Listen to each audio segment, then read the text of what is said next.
sala, um centro cirúrgico, né, onde você tem um eletrocardiógrafo aqui, que vai pegar os sinais elétricos produzidos pelo coração, né, e todos esses equipamentos, é pego, tá, pessoal? É pego o equipamento original de verdade, é visto todas as especificações e transportado para dentro do ambiente 3D, tá?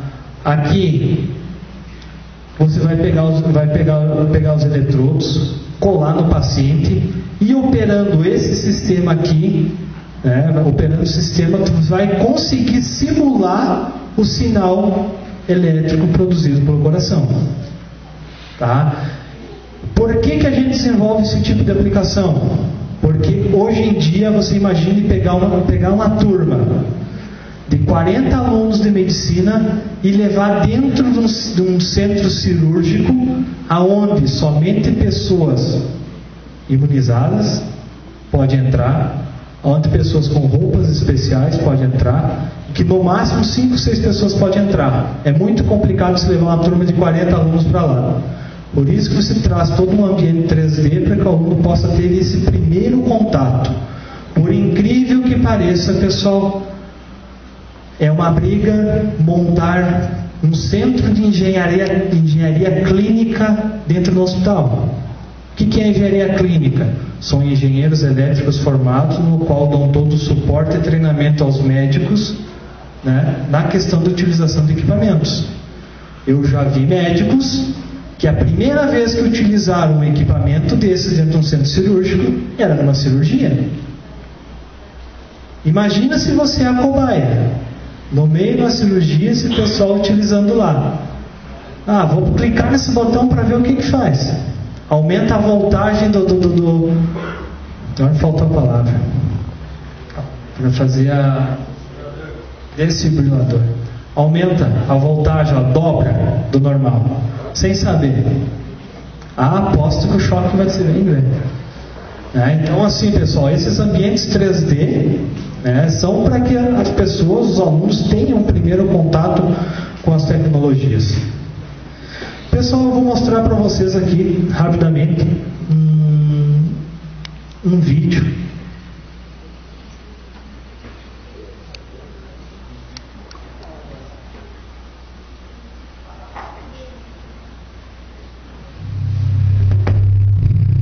Tá, pessoal? Aqui, esse sistema foi desenvolvido em cooperação com a Universidade Católica, a UFSC, a Univale, tá? Onde você entra no sistema, escolhe um avatar, tá?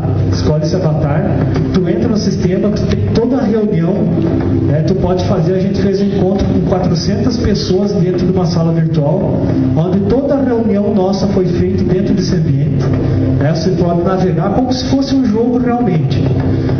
Então você escolhe um avatar, tem personagens masculinos e femininos.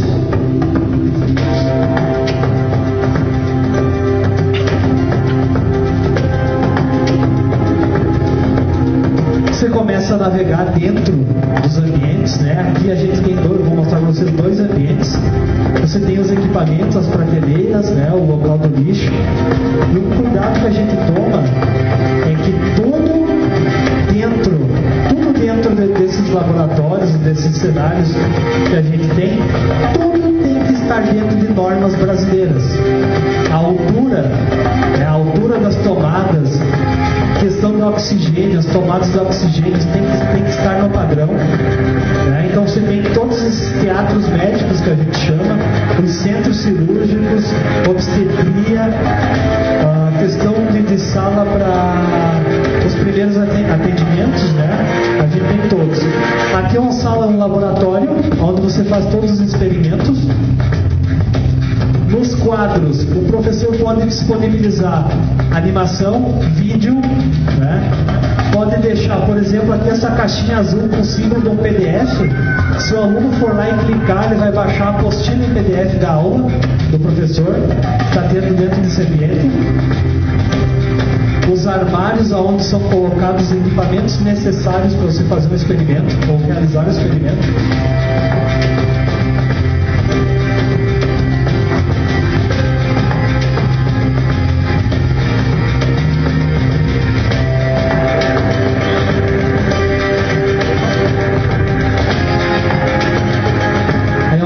reuniões também.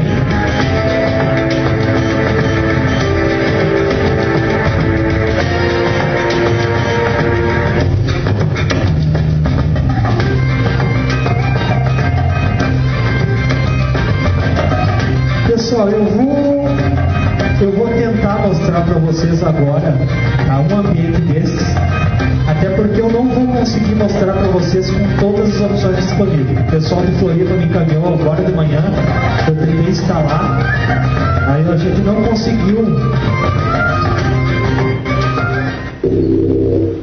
A gente não conseguiu fazer a conexão correta lá com o banco.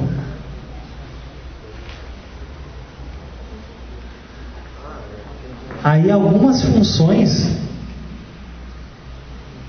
tá pessoal, algumas funções eu não vou conseguir acessar, mas eu vou conseguir navegar e mostrar para vocês alguma coisa aqui, como é o equipamento, tá? Até a questão da resolução ali eu não consigo aumentar, que está faltando uma parte na esquerda e na direita ali, e nem fechar esse padrinho aqui, tá pessoal, por causa das resoluções do projetor.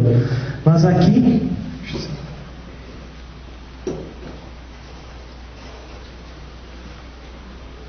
com o mouse, né, eu consigo navegar por toda a sala.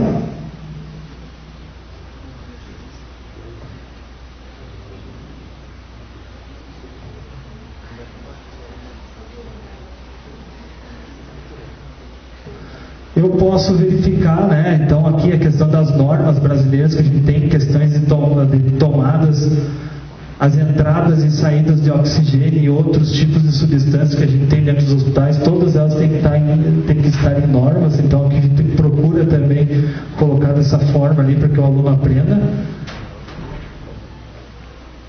Por exemplo, aqui vocês vão ver, eu acho que umas tomadas meio fora da parede aqui, tá pessoal? Por que isso? Porque o sistema de busca deste banco de dados as informações para montar o cenário.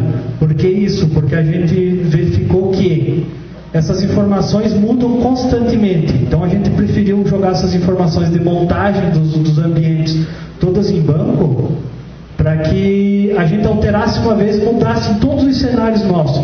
Porque imagine ter que mexer em toda a programação 3D, mudou 3 centímetros a tomada de altura. Tem que baixar 3 centímetros. Pegar todos os nossos ambientes e baixar as tomadas todas 3 centímetros. Então a gente priorizou em deixar em banco esse tipo de informação. Como eu não consegui, eu montei um banco meio que na hora ali também, só para a gente ter acesso a algumas funções. Eu vou mudar as câmeras, né? Então aqui ele tem a questão do equipamento, ele não está ligado ainda. Também eu vou confessar para vocês que não sei nem como mexe nesse equipamento aí. Você vai mudando as visões. Aqui estão os eletrodos, né, que são colocados no paciente. Você tem aqui antes ali eram os terminais, aqui são os eletrodos. Aí você tem os terminais, os eletrodos e o paciente. Você tem que montar a derivação correta. Se você não colocar os eletrodos nos locais corretos, você não faz a aquisição do sinal. Então você tem toda essa questão da derivação, que é chamada para você poder pegar os sinais.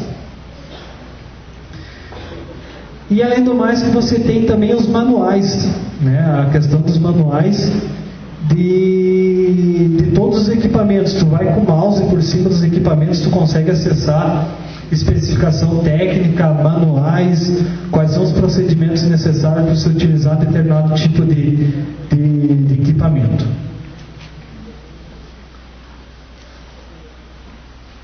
Vou ver aqui se eu consigo abrir um outro cenário para vocês.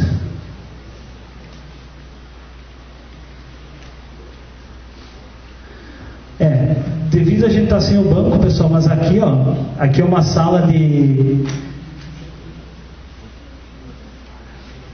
é um laboratório onde o aluno não consegue iniciar o experimento se ele não pegar o óculos, a luva e o jaleco, né? Então aqui é para ter 2 monitores. Aqui deveria aparecer a questão das ordens de como você deve proceder no teu experimento, né? Então aqui você tem a pia de lavagem e seringas, os 2 ratos aqui, né, a qual você vai fazer experimento, que tu tem que pegar Aí seria clicando aqui, tá, pessoal? As ações, todas as ações do sistema ele está em branco, né? Então por isso que eu não consigo fazer, porque eu não consegui cadastrar a tempo, porque eles me passaram hoje e não conseguiu o acesso da UFSC. E daí assim, até porque esses ambientes estão rodando na web. Deu um probleminha de acesso indevido no nosso servidor na UFSC lá e o pessoal do Anonymous andou brincando um pouquinho com essas páginas lá. E daí está fora do ar, tá? Por isso que eu peguei todos os arquivos, baixei localmente para tentar rodar um pouco para vocês verem como é que é essa questão dos ambientes 3D.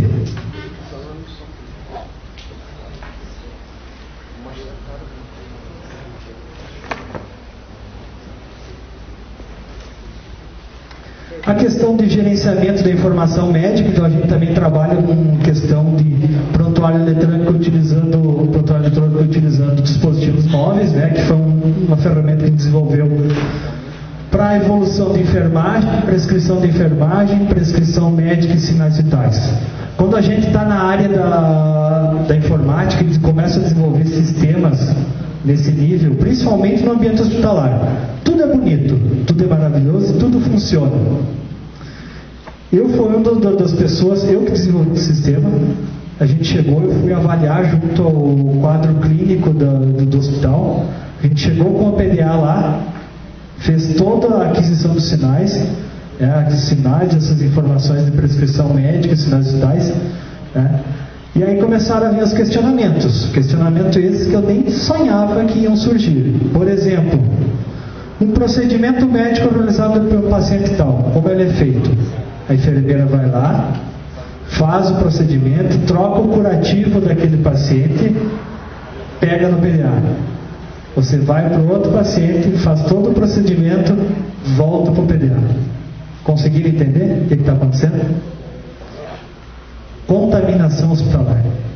Como eu vou esterilizar um PDA? Jogar dentro de um forno e colocar 280 graus? Complicado. Então essas são questões que muitas vezes o que a gente faz? A gente desenvolve uma aplicação, mas na hora prática barra por esse tipo de informação. A questão da contaminação foi uma. A gente leva em consideração a parte positiva. Por exemplo, um médico lá na UFSC, o prontuário dele imagine 60 médicos numa clínica médica com 14 leitos e mais 20 enfermeiros para um computador. Todas essas pessoas têm que acessar o prontuário neste computador. Quando não acessa nesse computador, está impresso. A junta médica de 10 médicos vai lá, pega esse prontuário e corre por corte no paciente. E o enfermeiro precisa aplicar um medicamento para um determinado paciente que está no prontuário médico na sala com outro médico. Briga, dá certo. Tá? Então, esse tipo de sistema, a gente foi ver, fez toda a questão da avaliação de tempo, quanto tempo levava para uma informação sair daqui e chegar no médico, né? Questão de sinais vitais, por exemplo, na forma manual como estava sendo lá, a aquisição dos sinais vitais, que é pressão, temperatura, até ficar disponível para o médico levava em torno de 1h30 cada paciente. Com o sistema, em 1 minuto e meio estava disponível para o médico. Então você tem essas vantagens, em compensação você tem as desvantagens, que é a questão da contaminação que eu estava colocando para vocês. Home care, não sei se vocês já ouviram falar nesse termo, tá? Que é o cuidado em casa, tá? Pessoal, isso aqui é uma área também que bastante vasta, que vocês podem também estar fazendo trabalhos relacionados a isso, que é a questão do monitoramento do paciente no seu lar. Desenvolvimento de aplicações no qual transmitam para um centro médico ou para uma clínica, para o próprio doutor, para o médico, né, todas as informações do paciente e como ele está em casa. Hoje, o que a gente tem desenvolvido? Utilizando televisão digital ou a própria internet, a gente consegue desenvolver sistemas que fazem a aquisição dos sinais. Por exemplo, o básico, pressão e temperatura, envie a cada 5 minutos, a cada 10 minutos, a cada 15 minutos para o médico, para o hospital. Se você vê que teu paciente começou a pressão dele aumentar ou as duas pressões, a sistólica qual foi o nome? As duas pressões começam a ficar juntas, o médico tem que enviar uma equipe médica até a casa dele para que atenda esse paciente. Porque muitas vezes, apesar de você ter um acompanhamento em casa, você pode ter um paciente lá que não pode se mexer, mas em compensação você tem todo um equipamento, um aparato que faça com que possibilite a chamada de uma equipe médica até a sua residência. Outra tecnologia que a gente utiliza também é a questão do RFID. Não sei se vocês já ouviram falar, que é aquelas tagzinhas eletrônicas onde você consegue armazenar informações. Existem as tags passivas e ativas. Então, neste caso aqui, um exemplo básico mesmo é a biblioteca, onde você usa uma tagzinha num livro e tu passa por esses sensores aqui para verificar se tu está saindo com o livro autorizado ou não. Alguns hospitais utilizam juntamente com o smartphone, o PDA, uma pulseira onde você tem todas as informações do paciente. Você chega com o celular, ele está acoplado nele um sensor onde ele vai ler aquela tag e já vai aparecer no visor do PDA ou do smartphone ali quais são os medicamentos e que hora tem que ser ministrado para aquele paciente. Um outro exemplo, esse aqui é só estudo, pessoal? SAMU. Hoje o que acontece?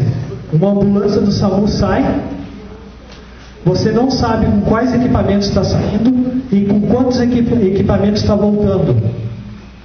Já tem estudos assim, até eu vi nos laboratórios lá, de você colocar tags em todos os equipamentos, porque quando você sai com a ambulância, por exemplo, do SAMU, tem que ter todo o equipamento, o mínimo necessário dentro da ambulância.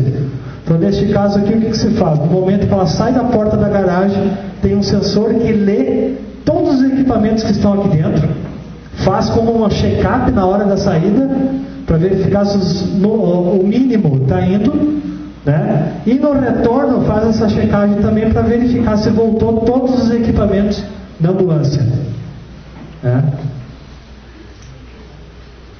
Questão de localização dentro do hospital, porque essas tags aqui, algumas delas você consegue fazer a leitura através de roteadores, utilizando a própria rede, a infraestrutura do teu hospital. Então aqui, uma coisa que acontece quase sempre dentro do hospital: cadê o equipamento tal? Você não sabe onde ele está. Vai o médico, tem assim, principalmente na Universidade Federal, os médicos quase que se apossam dos equipamentos. Então, eles vão lá, pegam o equipamento e levam para casa. Então, a mesma coisa com os PDAs. A gente estava utilizando lá, quando você olhava, estava no jaleco do médico, o médico não tirava o jaleco e ia para casa. Levava o equipamento. Então, o que você tem? Você tem pontos estratégicos, onde você consegue fazer um triangulamento e verificar a posição correta de onde está um determinado equipamento no teu hospital. Então, isso aí também utilizando a questão do RFID, Você tem uma central de enfermeiros e eles conseguem, através de um sistema, localizar todos os equipamentos dentro do ambiente hospitalar. Pessoal, o que eu queria passar para vocês, algumas aplicações de informática médica, era isso. Caso vocês tenham alguma dúvida, esses aqui são meus 2 e-mails, vandervigo@eb.ufsc.br, vandervigo@gmail.com. Acessem, pessoal, isso aqui, quiserem visitar, é o site do Instituto de Engenharia Biomédica. Lá também tem algumas informações, alguns outros trabalhos que vem desenvolvendo lá dentro do Instituto. E na oportunidade eu gostaria de agradecer a todos os professores do curso de Bacharelado em Sistema de Informação, pelo convite. Ministrar a palestra.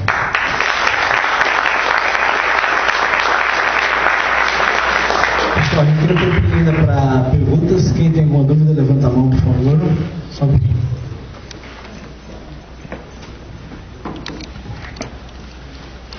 Wander, com toda essa possibilidade da informatização hoje em dia disponível, qual você acha que é a maior dificuldade para fazer um sistema de abrangência nacional, por exemplo, pelo SUS, que já cadastrasse todos os prontuários de doentes do país inteiro?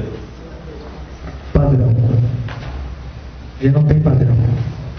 Por exemplo, principalmente nas aplicações. Você vê o Hospital Universitário de Floripa é o único hospital no Brasil que utiliza o Cinta. O Cinta é uma ferramenta de programação, acho que do Sybase. Eu acho que é isso aí. Eles utilizam essa ferramenta para desenvolver os sistemas. Não se tem um padrão ainda de comunicação entre os hospitais.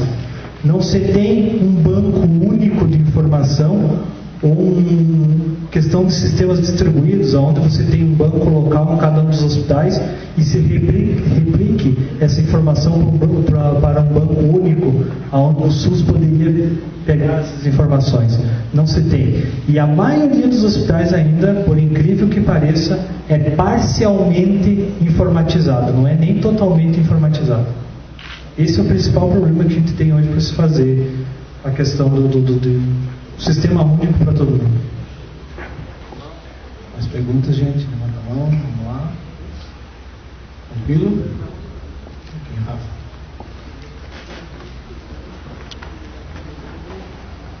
Quais os principais estudos agora nessa área?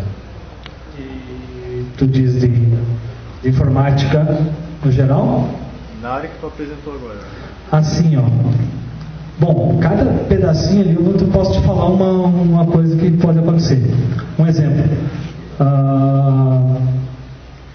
Você está dirigindo um carro e acontece um ataque epiléptico em você.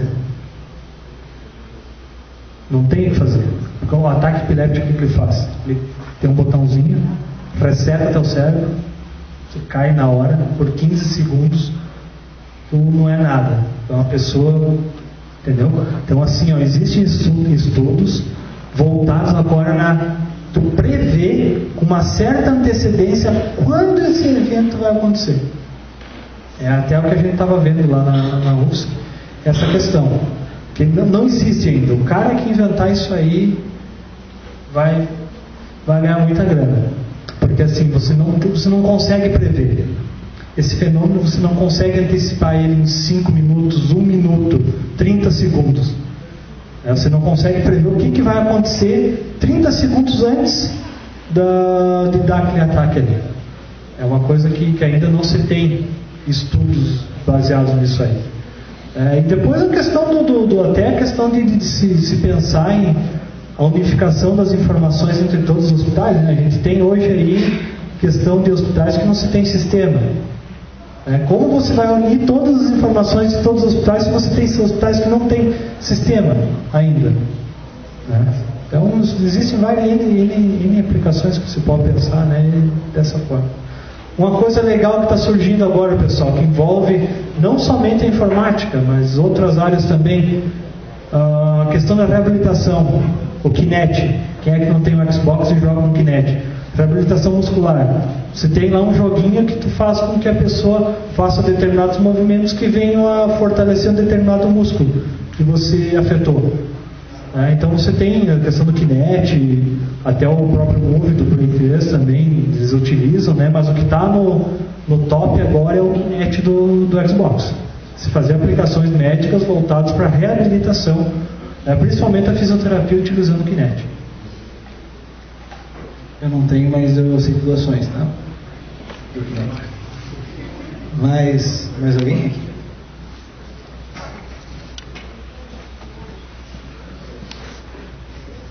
Quando você tomou essa decisão de ir por esse lado assim, de medicina, alguém da família que estava, você sentiu a necessidade de algum hospital, por que você foi para essa área?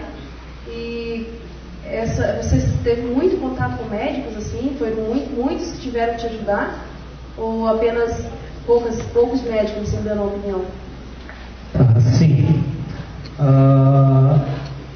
Eu sou formado em bacharel em ciência da computação, lá pela FAVEST de Lages, e na minha quarta fase de computação entrei no grupo de pesquisa da ciência e computação. Eu cheguei para o meu orientador e disse que eu queria fazer mestrado. E ele falou: tu quer fazer mestrado? Então eu vou te apresentar uma área aqui para você, informática médica. Isso há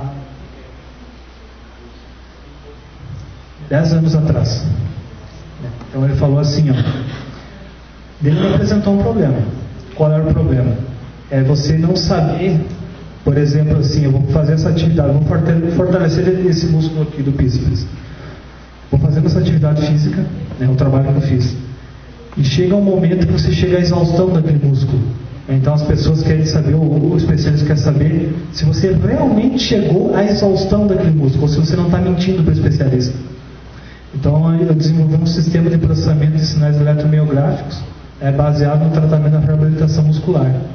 Então a partir dali eu comecei com o pessoal da fisioterapia, a questão da reabilitação muscular. Daí depois, da quarta fase até a nona fase, são 5 fases, são 2 anos e meio que eu trabalhei nesse grupo de pesquisa dentro da graduação, só trabalhando na área médica, tirando um sistema, uma raspadinha eletrônica que era de caça-níqueis que a gente desenvolveu, e como bem naquela época lá a gente deu aquele problema no Brasil que foram cortadas as caça-níqueis, a gente teve que importar ela para o Peru, a gente mandou para o Peru a raspadinha porque não dava mais para colocar aqui. E eu fiz especialização na área médica, desenvolvendo um sistema web para a clínica de reabilitação muscular, e depois eu fui fazer meu mestrado trabalhando com prontuário eletrônico, e depois o meu doutorado iniciei ele também lá no Instituto de Engenharia Biomédica, trabalhando na parte de processamento de sinais de EEG, que é produzidos pelo cérebro humano. Um contato com o médico. Bom, esse aí é um pouco assim, ó.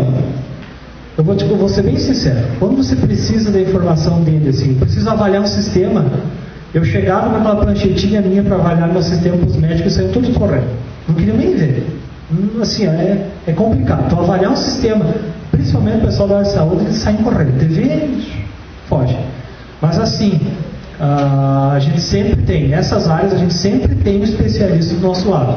1 ou 2 especialistas a gente sempre tem. É eles que dão todo o suporte fisiológico para a gente. Então, assim, Wander, tu não está pegando a região que tu quer pegar do sinal elétrico produzido pelo cérebro, não está bem posicionado teus eletrodos.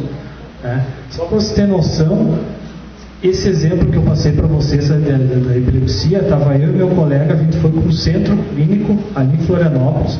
Nós ficávamos em torno de 8 a 10 horas sentado no computador olhando o paciente e olhando os sinais. A hora que aquele paciente dava o ataque, a gente saía correndo, chamava as enfermeiras, porque tem várias coisas. Tu pega um paciente e tu deixa ele numa cama, com todos na cabeça, pessoal, sai um cabo dessa grossura, com mais ou menos 64 fios, que são todos colocados eletrodos na cabeça do paciente. O paciente fica naquele leito ali por uma semana, dentro daquela sala, dormindo, e fica fazendo as atividades ali sentado, assistindo TV. Por que isso? Porque no momento que desencadear a crise, você vai fazer a coleta dos sinais, e o especialista vai ter que analisar todos aqueles sinais, contar todos os eventos, verificar em qual posição do cérebro chamar uma junta médica, verificar se é possível a cirurgia ou não. A cirurgia consiste em quê? Na retirada do pedaço do cérebro, na questão da queima daquela região ali, para que não volte, E assim os especialistas falam que você, por exemplo, quem não viu aquele caso daquele operário que atravessou uma barra de ferro na cabeça dele, não aconteceu nada com ele, não aconteceu nada, não teve nenhuma sequela. Teve casos clínicos lá que a gente acompanhou, que até o especialista que estava nos acompanhando falou, que eles identificaram o foco, fizeram a cirurgia, a pessoa nunca mais teve o problema, só que ela voltou no consultório e falou para o médico: eu queria ter o problema de volta. Por quê? Porque a pessoa afetou o emocional da pessoa. A pessoa ficou mal-humorada. o resto da vida mal-humorado. Então existem certos tipos de sequela que às vezes você, por exemplo, tinha um outro caso clínico que, se fizesse a cirurgia, ela iria melhorar dos ataques epilépticos dela, mas porém ia perder a visão. Então, assim, você sempre tem que balancear. Você consegue identificar onde é que é, mas optar pela cirurgia, muitas vezes, se afetar qualquer outro órgão da gente, você tem que perguntar ao paciente, né?